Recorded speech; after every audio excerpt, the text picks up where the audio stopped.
Mga kapamilya, tayo pa rin po ay talaga namang nagmamasid, no? Nakikiramdam itong bagyong Glenda dito po sa lalawigan ng Samar, sa mismong lungsod po ng Catbalogan. Sa ngayon, tayo po ay nasa loob po, mga kapamilya, ng Catbalogan City Bus Terminal.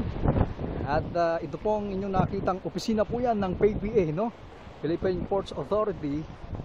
At ang kabila po niyan ay Catbalogan Pier o port po ng Catbalogan City, na kung saan sa tindi po ng mga alon ay talaga namang naghalo na po, no? Baha ninyo po, baha na po, no? Ito po ay pinaghalong dagat, no? Tubig alat at tubig tabang or ulan po, mga kapamilya. Malakas na po ng palakas po ang bagyo, mga kapamilya.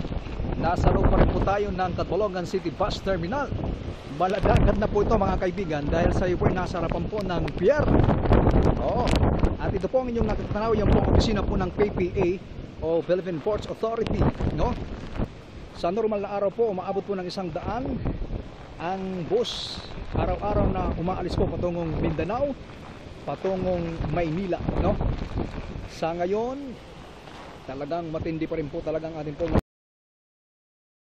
nagre-report mo, mga kapamilya, yan po. Pero po yan, walang sasakyan pagdagat dahil masyado pong delikado, mga kapamilya. So tayo po ay nasa loob po ng terminal. Ngayon po ay nakaharap na po tayo sa pier mismo ng Catbalogan. So naghalo na po ang dagat at tubig ulan po. Sobrang lakas po, no?